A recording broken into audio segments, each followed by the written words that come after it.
दोस्तों नमस्कार। ऑपरेशन सिंदूर के बाद से स्पेशली पाकिस्तान और चाइना का जो एक्सेस है और ज्यादा स्ट्रांग हो रहा है। चाइना पूरे तरीके से इस टाइम पे हेल्प कर रहा है पाकिस्तान को कि अगर इंडिया ऑपरेशन सिंदूर चलाए तो चाइना उसकी पूरी मदद करेगा। वैसे भी ऑपरेशन सिंदूर में चाइना ने पाकिस्तान को पूरी सपोर्ट दी थी। उनके 11 सैटेलाइट यहाँ पे थे जो पाकिस्तान को पल पल की खबर दे रहे थे। लेकिन हम बात करते हैं शुरू से। इंडिया के इंडिपेंडेंस के बाद जवाहरलाल नेहरू यहाँ के प्राइम मिनिस्टर थे और वो चाहते थे कि चाइना के साथ संबंधों को अच्छा बनाया जाए। और जब इंडिया को यूएन ने ऑफर किया कि आप परमानेंट मेंबर बन जाओ यूएन के, तो नेहरू ने ये जो परमानेंट मेंबरशिप थी वो चाइना की झोली में डाल दी। उनको इससे चाइना खुश हो जाएगा। फिर चौवन इंडिया के अंदर आए। चौवन ने कहा इंडिया चीनी भाई भाई। उसके बाद उन्होंने इंडिया की पीठ पे छुरा घोंप दिया जब उन्होंने इंडिया पे अटैक किया 1962 में। और इंडिया पूरे तरीके से अनप्रिपेयर्ड था। हमारे बहुत से फौजी मारे गए। उनके पास ना आर्म्स थे ना एमुनिशन थे। सिर्फ उनको अंगोला की शर्ट दी गई थी ठंडे माहौल के अंदर भी रहने के लिए। और हमारा बहुत नुकसान हुआ।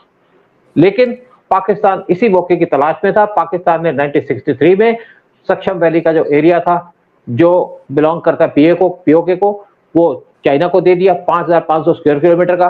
और चाइना और पाकिस्तान की दोस्ती और ज्यादा मजबूत हो गई। उसके बाद चाइना पाकिस्तान के साथ हमेशा खड़ा रहा। चाइना मौका देख रहा था कि कब वो स्ट्रांग हो और इंडिया से बदला ले। चाइना इंडिया से हेट करता था और चाइना ने पाकिस्तान को एनकरेज किया कि आप इंडिया के खिलाफ टेररिस्ट एक्टिविटी कीजिएगा। और पाकिस्तान ने इंडिया के खिलाफ जब टेररिस्ट एक्टिविटी की तो पूरे तरीके से चाइना उसको सपोर्ट करता रहा। चाइना उसके साथ खड़ा रहा। बहुत सी चीजें जो हम कह सकते हैं इसके ऊपर। और पहले इंडिया के अंदर माना जाता था कि पाकिस्तान एनिमी नंबर 1 है। लेकिन बाद में 2011 में इंडिया ने कहा कि चाइना एनिमी नंबर 1 है पाकिस्तान ने। लेकिन आज चाइना पाकिस्तान को बहुत हेल्प कर रहा है। उनके मिलिट्री को स्ट्रेंथन कर रहा है। 8 एंगोर क्लास सबमरीन दे रहा है चाइना पाकिस्तान को। चाइना पाकिस्तान को 5th जनरेशन के फाइटर जेट दे रहा है। चाइना अपने उनको सैटेलाइट्स की हेल्प दे रहा है। चाइना उनको एयर डिफेंस सिस्टम दे रहा है और बहुत सी चीजें कर रहा है। और चाइना हमेशा चाहता है कि इंडिया पाकिस्तान के साथ बिजी रहे। और ये जो बिजीनेस थी उसका चाइना ने पूरा फायदा उठाया। और चाइना ने इंडिया को घेरना शुरू कर दिया था सी के ऊपर स्ट्रिंग ऑफ पर्ल्स से। लेकिन पीएम मोदी ने सारी सिचुएशन को संभाल के चाइना को काउंटर किया। लेकिन आज फिर चाइना और पाकिस्तान का अलायंस चल रहा है। और इसी अलायंस पे बात करने के लिए हमारे साथ बैठे हैं राजन खन्ना जी। राजन खन्ना जी, चाइना और जो पाकिस्तान का अलायंस है बहुत डेंजरस है इंडिया के लिए। और क्या इसका अलायंस है, क्या इसके मीनिंग है, इस पे आप थोड़ी सी रोशनी डालिएगा। चाइना पाकिस्तान का जो अलायंस है ना जी, ये इसको अपनी भाषा में कहते हैं कि higher than Himalayas and deeper than the sea और ऑल वेदर, इस टाइप की वो बातें करते हैं पाकिस्तानी। और एक चीज़ देखने वाली है कि पिछले कोई करीबन 60-65 साल से पाकिस्तान ने जितनी भी हमारे साथ शरारतें की है ना, उसमें किसी ना किसी रूप से चाइना साथ में जुड़ा हुआ था, अलग अलग टाइप से। जैसे भी आपने बता दिया कि 1963 में जो शख्सकान वैली का 5,500 स्क्वायर फीट का इलाका पाकिस्तान ने चीन को दे दिया, वो तो हमारा इलाका था ना, हमारा। वो अगर ज़्यादा से ज़्यादा क्या है कि पाकिस्तान उसको माने, पाकिस्तान डिस्प्यूटेड मानता है, हम अपना मानते हैं। तो पाकिस्तान की तरफ से भी देखें तो डिस्प्यूटेड इलाका पाकिस्तान को कोई अधिकार नहीं था चीन को देने का। तो 1963 में उन्होंने दे दिया क्योंकि उधर से कराकोरम हाईवे जाता है चाइना का। हम उस वक्त चुप रहे। और वो जो होता कि हमारी चुप्पी जो होती है ना जी, वो हमेशा बाद में हमें बहुत ज़्यादा तकलीफ देती है। तो कहते हैं ना कि जैसे कि तवारीख के पन्नों में ऐसी भी घड़ी आई है, लम्हों ने खता की, सदियों ने सजा पाई है। तो हम सजा पाते रहते हैं क्योंकि हम जो समय के ऊपर कदम नहीं उठाते। उसका बाद में खमियाजा हमें ये भुगतना पड़ रहा है कि जो कराकोरम है, वो शख्सगाम वैली से जो निकलता था, वो अभी वहाँ से जो इनका जो सिनकियांग प्रोविंस है, वहाँ काशगर से लेकर के खुंजेरा पास जो हमारा इलाका, वहाँ से होते हुए पाकिस्तान के साथ जुड़ जाता है। तो वो एक किस्म का इनका चोली दामन का साथ वहाँ पर बन गया चीन और पाकिस्तान का। वो that was courtesy Shaksgam valley. उसके बाद भी निरंतर उनको वो मदद करता रहा। लेकिन आज एक ऐसा वाटरशेड जो मोमेंट आ चुका है जिसके ऊपर हम बात करने जा रहे हैं, वो देखिए कि पाकिस्तान के साथ में जो हमारा 1 साल पहले ऑपरेशन सिंदूर हुआ था, उसका अगर मैं संक्षेप के ऊपर बात करूं तो, क्योंकि अगर विस्तार पे करनी होती है तो फिर क्या अलग से उसके ऊपर शो हम लोग करते ही हैं। उसका संक्षेप ये था कि वहां पर ना केवल चाइनीज इक्विपमेंट 81% जो है वो पाकिस्तान की पूरी जो वेपनरी है उसका 81% चाइनीज था। उसके साथ साथ पूरी जो पाकिस्तान के अपने को सैटेलाइट वर्थ को जो है वहां है नहीं है, वो तो सारी जितनी भी कोऑर्डिनेशन थी वो सारी की सारी चाइना पाकिस्तान को दे रहा था। अब तो ये भी रिवील हो गया क्योंकि पाकिस्तान के पास में इतना टैलेंट, इतना मैन पावर, इतनी कैपेबिलिटी नहीं थी कि चाइनीज सिस्टम्स को वहां पर वो ऑपरेट कर सके। तो अभी चाइना ने ये भी एडमिट कर लिया है कि हमारे आदमी भी वहां थे। जैसे एक टर्की के जब ड्रोन वहां से आए थे तो टर्की के ड्रोन ऑपरेट करने की पाकिस्तान के पास में जो है वो कैपेबिलिटी नहीं थी, तो उसके भी जितने भी ऑपरेटर थे वो टर्की से आए थे। तो कुछ तो ऐसा सुनने में भी आया है कि जब हमारी वहां नूर खान बेस, नूर खान बेस के ऊपर हमने अटैक किया तो कुछ मारे भी गए। अब बात ये सामने उभर कर आती है आज के संदर्भ में कि उस एक साल पहले जब सारी इक्विपमेंट चाइना की, सारे सैटेलाइट कोऑर्डिनेट चाइना उनको दे रहा है और कुछ हथियार जो उस वक्त इस्तेमाल हुए थे, जैसे जो उनके दो जहाज, एक जहाज पाकिस्तान का जो है वो JF-17 ये कहते हैं, हमारी चाइना के साथ में जॉइंट प्रोडक्शन है। इनके अपने पास में तो देखो जी कील बनाने की भी फैक्ट्री नहीं है, जहाज क्या बनाने हैं, वो क्या होता है पार्ट्स आते हैं सारे के सारे चाइना से और वो असेंबल होते हैं पाकिस्तान में। उसके दो कारण है जॉइंट प्रोडक्शन का कहने के लिए। एक तो कारण ये है कि वहां पर पाकिस्तान के यहाँ पर वो पार्ट भेज देते हैं, असेंबल करते थे। दूसरा क्या है कि कई मुल्क जिनको जो है चाइना के ऊपर इंस्ट्रक्शन है कि वो अपनी फलाना फलाना हथियार नहीं एक्सपोर्ट कर सकता, वो पाकिस्तान के रास्ते करवाता है। तो JF-17 जो है पाकिस्तान में कई जो थर्ड वर्ल्ड कंट्रीज हैं उनको इनकी बातचीत चल रही है बेचने की। दूसरा था J-10C जो था ये चाइना ने पाकिस्तान को खास दिया, उसको पूरा जो थिएटर हमारा था ना वहां पर वो एयर वारफेयर उसको ध्यान में रख करके दिया था। J-10C के ऊपर मिसाइल उस वक्त जो लोडेड थे वो थे PL-15 जो मिसाइल हैं सर उनकी नॉर्मल रेंज 150-200 किलोमीटर है, लेकिन चाइना ने उनको दिया 300-350 किलोमीटर का जो रेंज का मिसाइल। वैसे MTCR जो मिसाइल जो है अपना टेक्नोलॉजी कंट्रोल रिजीम के हिसाब से इतनी लंबी रेंज का मिसाइल कोई कंट्री एक्सपोर्ट नहीं कर सकता है, लेकिन चाइना ने दिया। अभी उसके ऊपर जो है जो एक्सपर्ट हैं वो अपना ओपिनियन दे सकते हैं कि क्या था वो उन्होंने ये। और दूसरा जो एवाक्स से इनके पास में स्वीडन के, उसके साथ में इन्होंने चाइना की जो सैटेलाइट थे वो पूरी की पूरी जो कोऑर्डिनेट्स हमारे यहाँ पर से जो 114 प्लेन उठे थे ना जी, उनकी पूरी जो लोकेशन जो थी वो जा रही थी अवाक्स में। अवाक्स डायरेक्ट PL-15 में डाटा ट्रांसफर कर रहा था और PL-15 के से ही इन्होंने काउंटर अटैक हमारे ऊपर किए। तो एक तो ये J-10C, J-17 और PL-15 का मैंने आपको पूरा कॉम्बिनेशन बता दिया। दूसरा चाइना ने उनको जो HQ-9 ये उनका ग्राउंड रेडार सिस्टम है, ये एयर एंटी जो एयर डिफेंस सिस्टम है, ये उनका एक्चुअली जो कॉपी थी HQ-9 जो है, क्योंकि चाइना क्या करता है जो हथियार वो रशिया से लेता है ना उसकी रिवर्स इंजीनियरिंग करता ही करता है। और दूसरा USA के जो हथियार पूरी दुनिया में है उनकी टेक्नोलॉजी कहीं ना कहीं से चोरी करवाता है, कभी पैसे खलवा करके करवा देता है, कभी किसी के यहाँ पर कोई कंट्री में डिप्लॉय होते हैं उनसे ले लेता है। तो उनकी ये दो प्रकार से जो है एक कॉपी करता है और रिवर्स इंजीनियरिंग करता है।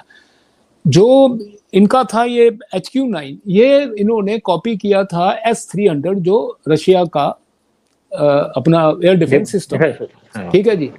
अब उसमें क्या हुआ, वो फेल हो गया पूरे का पूरा, क्योंकि हमें पता था कोई चीजें ऐसी होती हैं जो हमें पता है, हम उसमें फिर क्या वॉर गेमिंग करते हैं, तो देखते हैं कि उनके पास ये है, उसके सामने हमने क्या करना है। तो हमने HQ-9 को तो बीट कर दिया, पूरी तरह से हमने बीट कर दिया। ये लाहौर में भी लगा था, लाहौर में भी हमने उसको डिस्ट्रॉय कर दिया था। बिल्कुल जी, वो हमने बीट भी किया जी, क्योंकि हमने क्या किया था, जो हमने यहाँ से मिसाइल फायर किए ना जी, जो एयर लॉन्च भी थे, जो ग्राउंड लॉन्च भी थे, वो किसी भी उसको वो नहीं कर सका। क्योंकि देखिए जब 6 और 7 की रात को हमने 10 उनके जो टेररिस्ट कैंप उड़ाए, उसमें 2 जो थे जो एयरफोर्स ने उड़ाए थे, तो उसमें किसी भी जगह पे वो इंटरसेप्ट नहीं कर सका। वो तो हमारे सामने तस्वीरें हैं ही हैं। और 9 तारीख की रात को 10 सुबह जो हमने उनके 11 उनके जो एयर कमांड सेंटर और दूसरे जो उनके जो ये अपना एयरफोर्स स्टेशन थे उनके रनवे से वो हमने जो बढ़वाए ना, तो उस वक्त भी वो फेल साबित हुआ। और उसके भी दो का, एक तो क्या है वो इंटरसेप्ट नहीं कर पाया, दूसरा हमने एक दिन पहले 8 और 9 को हमने उनके ऊपर अटैक करके उनको जो ऐसा पूरी तरह से हमने डीकैपेसिटेट कर दिया था। तो ये तो था उस वक्त पूरी वॉर का सिनॉप्सिस जो हुआ। अब हुआ ऐसा है कि उन्होंने उसके बाद वार गेमिंग की है, जिसकी हमें बहुत ज्यादा चिंता अभी करनी पड़ेगी। वॉर गेमिंग में ये था कि उन्होंने देखा कि कहां कहां वो कमजोर रह गए, कहां कहां पर, जैसे HQ9 का फेलर मैंने बता दिया, अब उसका वो सब्स्टिट्यूट ढूंढ रहे हैं। दूसरा, वो हमारे यहाँ पर उन्होंने जितने भी ड्रोन्स भेजे थे, 600 ड्रोन का स्वाम एक साइड में आया था, वो हमने तबाह करके रख दिए। उनका फतेह मिसाइल था, दिल्ली जा रहा था, हमने हिसार में जो है उनको तबाह कर दिया वहां पे, बैराक से। अब ये सारी बातें जब उन्होंने कैलकुलेट की है ना जी, देखो आज जब इतने इतने बड़े उनके स्ट्रेटेजिक एक्सपर्ट्स हैं बैठे हुए हैं, तो उनकी कमियां वो दूर हो जाएं। अब इसमें समस्या जो आ रही है ना, वो तो अपनी कमियां दूर कर रहे हैं, हम उसके सामने कहाँ खड़े हैं, ये बात बहुत ज्यादा इस वक्त मैं ऐसा मानता हूं कि हमारे भी जो इस वक्त डिफेंस एक्सपर्ट्स हैं, जो हमारे लोग हैं, वो उसको बात को समझते हैं। हम जो इस वक्त बात कर रहे हैं, ये हमारे श्रोताओं के लिए, हमारे दर्शकों के लिए ये एक फूड फॉर थॉट है। वो ये है कि आज हम लोगों के अंदर, क्योंकि मैं जो कंक्लूड करने वाला हूं ना जी, वो कंक्लूड करने वाला हूं आकर के, कंक्लूजन पहले ही बता देता हूं कि हम दुनिया में हमारा कोई दोस्त नहीं है, तो हम स्वयं ही, हमें अपने आप में वो ताकत पैदा करनी है, जिसको आप मेक इन इंडिया कह दो, या जिसको स्वावलंबन कह लो, या जिसमें सेल्फ डिपेंडेंस कर लो। ये मेरा कंक्लूजन है। उससे पहले मैं आपको ये बता, क्यों उसकी जरूरत इस वक्त हमारे को बहुत ज्यादा है, क्योंकि चाइना देखिए उनको क्या दे रहा है पाकिस्तान को, उसके ऊपर नजर मार लें। अभी चाइना उनको दे रहा है J-35, ये अमेरिकन जो F-35 स्टेल्थ फाइटर है, ये उसकी पूरी की पूरी उन्होंने कॉपी की हुई है चाइना ने। अब स्टेल्थ फाइटर की जो कैपेबिलिटी होती है, आम लोग मैं बता दूं, उसमें क्या होता है कि बाकी के जो जेट आते हैं, फाइटर जेट्स होते हैं ना, वो कहीं ना कहीं रेडार की पकड़ में आ जाते हैं। स्टेल्थ का मतलब भी यही है कि ये रेडार के ऊपर तकरीबन पकड़ में नहीं आता, अगर कहीं आता है एक स्मॉल डॉट करके इसका नजर आता है, वो भी अगर बहुत ज्यादा एडवांस रेडार्स हों तो एक तो J-35 उनको दे रहा है, पहली किस्त उनके पास में ये साल पहुंच जानी है। दूसरा वो उसको दे रहा है जो पाकिस्तान के पास HQ9 उनका फेल हो गया ना जी, वो HQ9 के सामने उन्होंने कमिट कर दिया HQ19। HQ19 जो है ये कॉपी है अमेरिकन थर्ड जो सिस्टम है, जो एंटी एयर डिफेंस सिस्टम है, थर्ड है। इजराइल में भी बड़ा ऑपरेट हो रहा है, अभी भी ईरान वार में, मिडल ईस्ट में भी बहुत अच्छी तरह उसकी परफॉर्मेंस थी। अगर उनके पास ये ना होते थर्ड, तो शायद ईरान तो उनकी पूरी रिफाइनरीज को खत्म कर दिया होता ईरान ने। तो थर्ड दे रहा है चाहे, अभी उसका दोनों का आप इम्प्लीकेशन देख लेना कि क्या आता है। अब हमारे लोग कई बार क्या कहते हैं कि भाई उनको J-35 मिल रहा है, हमारे सामने स्टेल्थ नहीं है। देखिए, उनके J-35 स्टेल्थ को काउंटर करने के लिए हमें ऐसा एक एंटी एयर डिफेंस सिस्टम चाहिए जो उसको काउंटर कर सके। हम स्टेल्थ लेंगे, अगर उस स्टेल्थ से स्टेल्थ काउंटर नहीं होता। यहाँ पर आजकल कोई डॉग फाइट थोड़ी हो जाती है, आजकल तो जमाना ही निकल गया, BVR का जमाना, बियॉन्ड विजुअल रेंज का काम है। तो हम अगर स्टेल्थ एक्वायर करते हैं, वो Su-15 करें या F-35 करें या कोई भी करें, हमारा अपना एमकार है, ये हम जब करते हैं तो ये हमारा जो है वो एक ऑफेंसिव वेपन है। हमें J-35 को काउंटर करने के लिए नंबर 1 डिफेंसिव वेपन चाहिए, नंबर 1।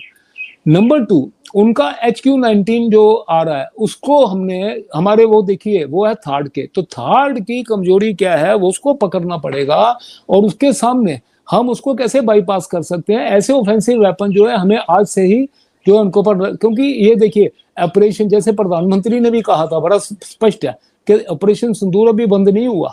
और कभी भी मतलब मैं वार मॉन्गर नहीं हूं, लेकिन मुझे इस बात का पता है, जितना मैंने एनालिसिस किया है और जितना मैं पाकिस्तानियों की मानसिकता को जानता हूं, मैं ये बात दावे से कह रहा हूं कि कभी भी युद्ध जो है वो पाकिस्तान के साथ में हो सकता है। क्योंकि युद्ध उनके पास में, देखिए, जो अक्लमंद मुल्क होते हैं, जो बहुत ज्यादा सीरियस होते हैं, जो बहुत बुद्धिमान विवेकशील देश होते हैं ना जी, वो उनके यहाँ पर उनकी जो जनसंख्या है उसकी वो वैल्यू करते हैं। वो आज जैसे भारत का आप देखिए कितना बड़ा, हम तो क्या होता है कि जब एक व्यक्ति भी हमारा यदि ये बलिदानी होता है, वीर गति को प्राप्त करता है तो किस प्रकार से हम उसके सम्मान में, पूरा राष्ट्र है नतमस्तक होता है, क्योंकि हम अपने देश के लोगों की, अपने सैनिकों की जान की हम उस वैल्यू करते हैं। पाकिस्तान में जान की कोई वैल्यू नहीं है, ये ध्यान से समझिए। उनकी आइडियोलॉजी ऐसी है कि जान की कोई वैल्यू नहीं है। वो अपने बंदे भेज देते हैं अरब में लड़ने के लिए, अपने बंदे भेज, कल को चीन भी बोलेगा ना, कल को अगर उसका ताइवान से कॉन्फ्लिक्ट होता है कि भाई आपका 1,50,000 बंदा भेज दो, भेज देंगे, मरते हैं मर जाए, क्या फर्क पड़ता है। उनके यहाँ कोई वैल्यू है ही नहीं, जैसे मैंने बताया आपको, क्योंकि वो सब जन्नत में जाने वाले हैं, मुल्क के लिए शहीद हो रहेंगे, जन्नत जाएंगे, तो उसमें उनके जान की कोई वैल्यू नहीं है। अच्छा, अभी दो चीजें आपको चाहिए, लड़ने वाला सैनिक चाहिए और पैसा चाहिए और हथियार चाहिए। लड़ने के लिए आपने वहां फौजें बनाई हुई हैं, जैसे मैंने बताया कि जिनको जान की कोई परवाह नहीं है, और उधर हथियार देने के लिए चीन मौजूद है, पैसा देने के लिए सऊदी अरब मौजूद है, और आज उनके पास में फिर वापस उनका दोस्त आ गया यूएसए जो उनकी सपोर्ट कर रहा है। तो ये सारे मुद्दों को अगर हम जोड़ेंगे ना, तो सामने निष्कर्ष यही निकलता है कि कभी भी पाकिस्तान के साथ में युद्ध हो सकता है। ऐसी स्थिति में जो थिएटर बना था हमारा ऑपरेशन सिंदूर के टाइम पे, वैसा नहीं बनेगा, ये बात तय है। क्योंकि एक तो मैंने बता दिया कि उनका एयर डिफेंस सिस्टम जो है अपग्रेड होने वाला है, दूसरा मैंने बता दिया उनको स्टेल्थ अलग से मिलने वाले हैं, तीसरा एक और बात है कि जो HQ9 फेल हुआ था ना जी, उसका एक वेरिएंट चाइना के पास है HQ9B, जो पूरी का पूरा S-400 जो सिस्टम हमारे पास है रशिया का, उसकी रिवर्स इंजीनियरिंग है। अब चाइना ने जो इनको कमिट किया है वो हथियार तो स्पष्ट है। चाइना ने क्या किया, कमिट कर दिया उनको जो ऑलरेडी कि आप F-35 भेज रहे हैं। चाइना ने बोल दिया कि हम आपको HQ-19 दे देंगे। चाइना ने बोल दिया हैंगोर क्लास की जो सबमरीन्स हैं, 8 सबमरीन आपको दे देंगे। इसके अलावा कुछ फ्रिगेट्स भी, जो अटैक फ्रिगेट्स चाइना उनकी नेवी के लिए, ये सामने है। लेकिन इसके अलावा जो सबसे खतरनाक चीज है, जिसकी मैं बड़े दावे से इस बात को मैं कह सकता हूं कि जिन चीजों की कमिटमेंट नहीं है, जिन चीजों का इनका आपस में सौदा नहीं हुआ, वो चीजें भी जरूरत पड़ने पर चाइना पाकिस्तान को देगा। क्योंकि वो देगा ना तो उसके लिए कोई कॉस्ट नहीं है चाइना के लिए। आप देखो, भिखारी कंट्री है ना पाकिस्तान, इसके बावजूद वो इतनी, उसकी जो डिफेंस प्रेपरेशन इतनी बड़ी रहती है, क्योंकि चाइना उसको जो सामान देता है उसके पैसे नहीं मांगता।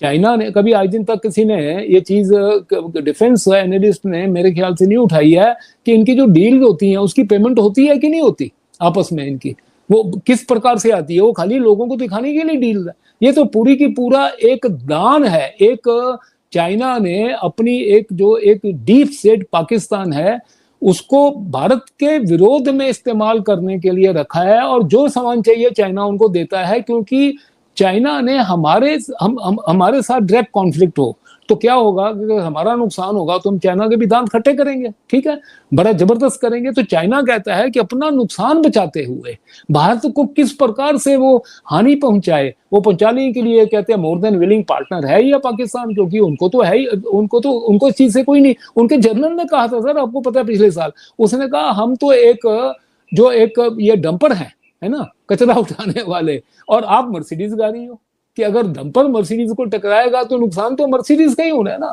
तो वो इस डॉक्ट्रिन पे ही चलते हैं कि उनको अपने नुकसान का कोई नहीं। उनको बोलते हैं हमारे पास है ही कुछ नहीं है, हमारे आदमी मान लो क्या फर्क पड़ता है, हमारी जनसंख्या इतनी है और 1-2 करोड़ बंदे पैदा कर लेंगे, क्या फर्क पड़ता है। तो उनको परवाह नहीं है। चाइना उनको खड़ा कर रहा है हमारे सामने लगातार। अब चाइना का एक और आप चीज देखिए कि हमारे सामने चाइना आने वाले टाइम पे जियोपॉलिटिकली भी बहुत ज्यादा एग्रेसिव होगा। चाइना के ना लैंड डिस्प्यूट जो थे ना, वो लगभग चाइना का बॉर्डर है 15-20 दुनिया से मिलता है, तो उसको 3 कैटेगरी में उसको, हाँ नहीं मैं बताता हूँ, 3 कैटेगरी में उसको हम डिवाइड करते हैं।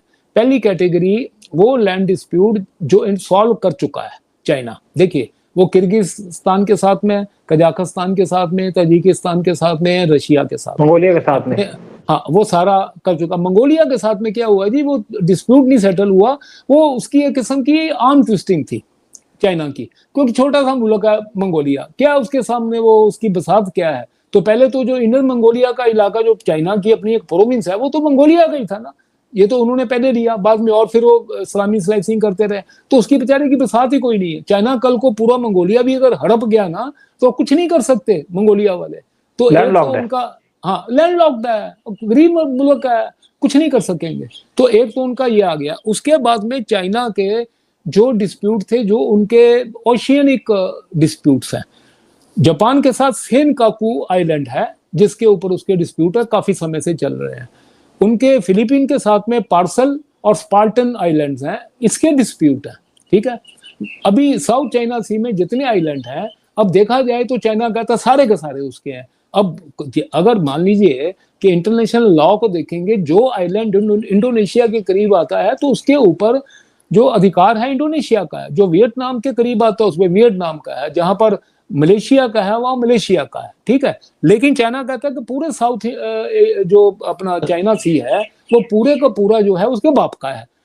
तो ये सारे जो है ये पेंडिंग है डिस्प्यूट। ठीक है, ये दो सेकंड कैटेगरी में आ गए। मेरा ऐसा मानना है कि देखिए, जिस प्रकार से चाइना एग्रेसिव होता जा रहा है, जिस प्रकार से चाइना की इकोनॉमी बढ़ती जा रही है, और जिस प्रकार से, ये मेरी बात को अंडरस्कोर कर लेना, अमेरिका चाइना के सामने घुटने टेक रहा है। ये आने वाले दिनों में समिट हो रहा है, ट्रंप जा रहा है चाइना में, आप देखना ये वहां से नंगा होकर के वापस आएगा। जिस दिन आएगा हम उसको शो करेंगे। ठीक है, चाइना ने गर्दन उसकी दबोच के रखी हुई अपने हाथ में, ट्रंप की, कुछ नहीं कर सका। ये सारा ईरान का युद्ध जो है ना, वो पीछे से चीन ने लड़ा है जी, पूरा। सैटेलाइट टेक्नोलॉजी हो कि उसके लिए एक्सप्लोजिव हो, हर चीज है। इसके मुंह में जुबान नहीं थी कि वो उसको कुछ बोल सके। आज ये चीज हो चुकी है कि जितने युद्ध के शुरू में, ईरान इजराइल यूएसए युद्ध के शुरू में, ईरान ने अपने प्लेन जो हैं वो नूर खान बेस के ऊपर रखे हुए थे। यह बात सिद्ध हो गई है, सैटेलाइट इमेजरी आ गई है। एक स्टेटमेंट नहीं आई है ट्रंप की तरफ से। ठीक है, ये तो क्या है कि खाली अभी गीदड़ बककियां इसकी हैं, किसी ने मानना नहीं। तो मुद्दा ये था कि जब चीन जाएगा ना जी, ये वहां पूरा सरेंडर करके वापस आएगा। तो अब जो ये मैंने आपको बताया, जापान का डिस्प्यूट, फिलीपीन का डिस्प्यूट, ठीक है ना, बाकी के जितने हैं ये सारे के सारे उछल रहे थे अमेरिकन सपोर्ट के ऊपर। अमेरिका इनकी सपोर्ट नहीं करेगा, ये बात ध्यान में रखना। 2 साल 5 साल 10 साल के अंदर अंदर ये सारे डिस्प्यूटेड जो आइलैंड्स हैं, ये सारे के सारे चीन के कंट्रोल में चले जाएंगे। अब आप आइए ताइवान के ऊपर। चीन जो है उसको पता है, वो चीन चाहे तो आज ताइवान पे हमला करके ले ले, अमेरिका कोई हेल्प नहीं करेगा उसकी, ताइवान की। ये आने वाला समय बताएगा। ठीक है, अब लेकिन चीन क्या चाहता है कि मैं आज युद्ध करूं ताइवान के साथ। ताइवान के पास में पहले से, क्योंकि बड़ा प्रॉस्परस कंट्री है, उसने वेस्ट से बड़े हथियार ले रखे हैं, तो कुछ तो नुकसान चीन का भी होगा और ताइवान भी तबाह होगा। तो चीन क्या चाहता है, ये वहां के जो उनकी थिंक टैंक्स है ना, मैं आपको उनकी रेफरेंस दे रहा हूँ, जो वो सोचते हैं चाइना के। वो कहते हैं हम तबाही वाला ताइवान क्यों लें, हमने हांगकांग जिस तरीके से ले लिया था ना, एक बड़ा प्रॉस्परस हांगकांग उन्होंने ले लिया, वैसे ही हम ताइवान भी लेंगे। तबाह हुआ ताइवान नहीं लेंगे, वो तो हम चाहे आज चाहे ले लेंगे। तो वो अपने एक टाइम जो है वो कर रहे हैं, जो इनका सुनजू करके इनका फिलोसफर था 2000 साल में, वो हमेशा कहता था कि hide your power and bide your time. They are biding their time. अच्छा, एक और बात बीच में कह दूं, जो ताइवान का अपोजिशन के लीडर है, वो इस टाइम पे चाइना गया था पीछे कुछ हफ्ते पहले। जी, वो पता क्या कर रहा है सूद साहब, एक अलग उसके ऊपर एक दिन टॉक करेंगे, कि वो चाह रहा है कि अभी अंदर से, ताइवान के अंदर से ऐसी आवाजें शुरू हो जाए कि हम चीन के साथ में वापस जो है वो मिलना चाहते हैं। तो अभी उसकी ये कोशिश चल रही है। इसमें कोई कंट्री जो ताइवान का इस वक्त सो कॉल्ड समर्थक है उसकी मदद नहीं कर पाएगा। ठीक है, अब जो फर्स्ट कैटेगरी थी मैंने बताया, किर्गिस्तान, ताजिकिस्तान, रशिया, उसको तो इन्होंने अपना डिस्प्यूट सॉल्व कर लिया। सेकंड कैटेगरी जो इनकी ओशियनिक जो आइलैंड्स के ऊपर इनकी चल रही है, वो इन्होंने 2-5 साल में दमदाटी करके ले जाना है। बात आ जाती है थर्ड कैटेगरी की, जो लैंड डिस्प्यूट हमारे साथ है। ठीक है, अक्साई चीन का और अरुणाचल प्रदेश का मेल ये है। तो चीन जो है उसकी जो विस्तारवादी नीतियों के कारण से हमारे साथ में बिल्कुल भी समझौता लैंड के ऊपर नहीं होना, और हमको कमजोर करने के लिए उसके पास में बहुत बड़ा हथियार है, वो है पाकिस्तान।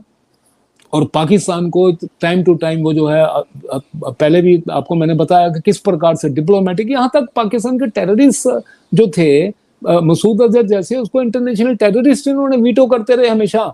यूएन में हाँ, तो बिल्कुल। नहीं है। सारे के देखिए, सारे के चारों, मैं तो, मेरे पास तो पूरी डिटेल है। जी, जब जी। भी हम यूएन में जाते थे कि इसको ब्लैकलिस्ट कर दो, चाइना वीटो कर लेता था। और एक और वीटो बात कर बता दूं आपको, अल फरहान एक इनकी टेररिस्ट ऑर्गेनाइजेशन थी पाकिस्तान की, जिन्होंने 1995 के अंदर 6 फॉरेनर्स को किडनैप किया था कश्मीर से, फिर एक जी, मस्जिद को भी डिस्ट्रॉय किया था कश्मीर के अंदर। तो जी। चाइना कोशिश कर रहा था उस अल फरहान के ऊपर कंट्रोल करने की, ताकि वो हुँ, टेररिस्ट एक्टिविटी करे। लेकिन बाद में हुँ, चाइना ने ये प्लान छोड़ दिया। उसने कहा पाकिस्तान तुम करो, मैं बदनाम नहीं होना चाहता, बदनाम तुम हो, मैं मजे लूंगा। हुँ। अभी अभी जो हाल ही में असीम मुनीर की जो स्टेटमेंट आई है ना जी, वो स्टेटमेंट जो है वो केवल एक गिदर बक नहीं है।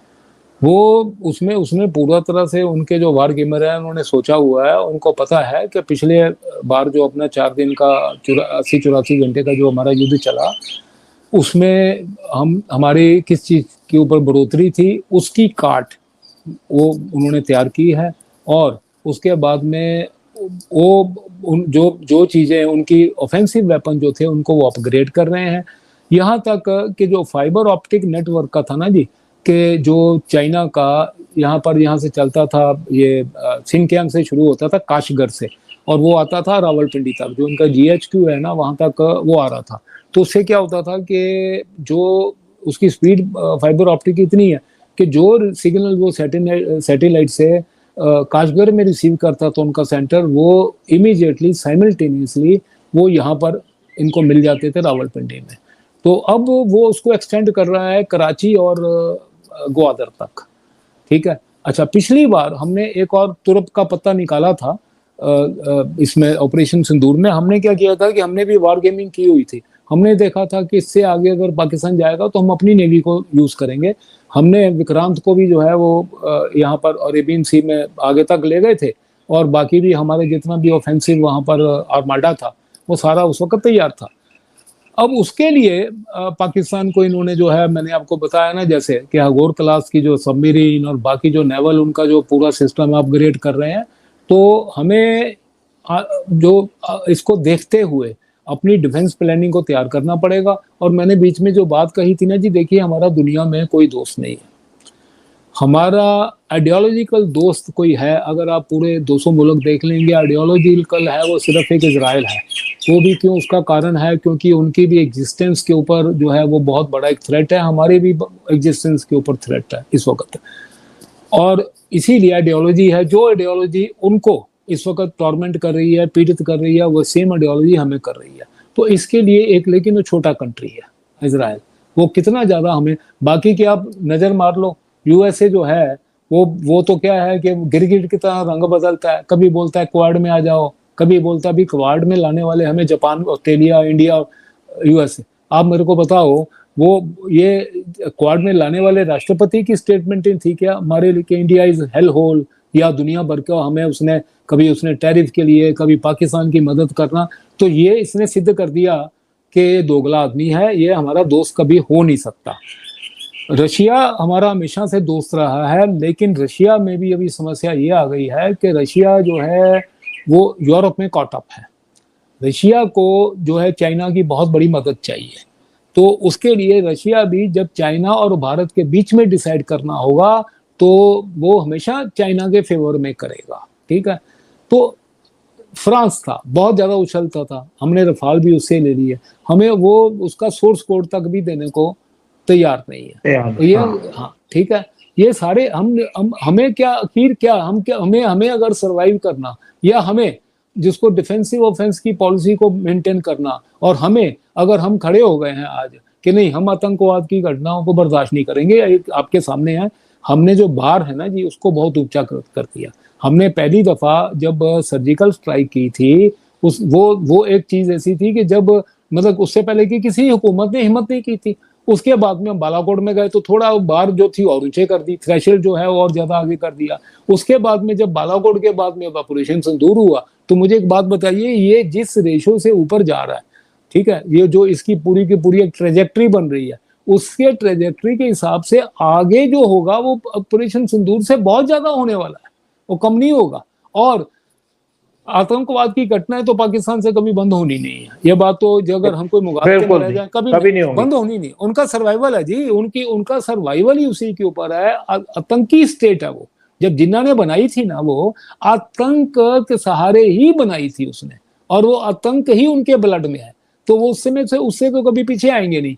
तो ऐसी स्थिति को देख करके कल को कोई इस प्रकार की शरारत वापस से पाकिस्तान करता है, खुद करता है या इंटरनेशनल पावर्स के कहने पे करता है, तो पुरानी ट्रेजेक्टरी को देखते हुए हमें अगला जो रिस्पॉन्स होगा बड़ा उससे ज्यादा हैवी होगा।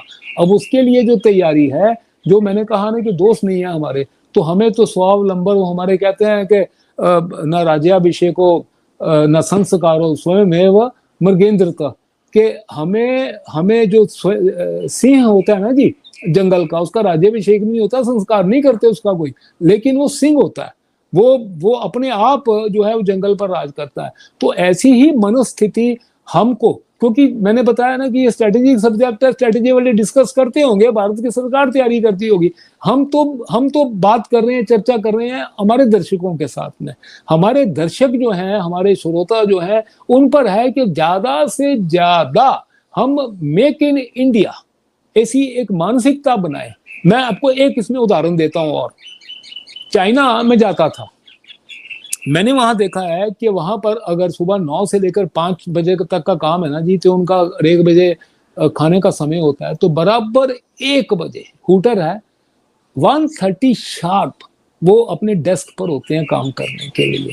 सारी, अगर देखिए, हमें कई बार होता है हम गर्व से कहते हैं कि हम दुनिया से किसी से कम नहीं है, लेकिन हमारी कमियां है ना, जब तक हम उनको पहचानेंगे नहीं, उनको दूर नहीं करेंगे, तो हम क्या रहेंगे, डिल्यूजन में रह जाएंगे और मार खाएंगे।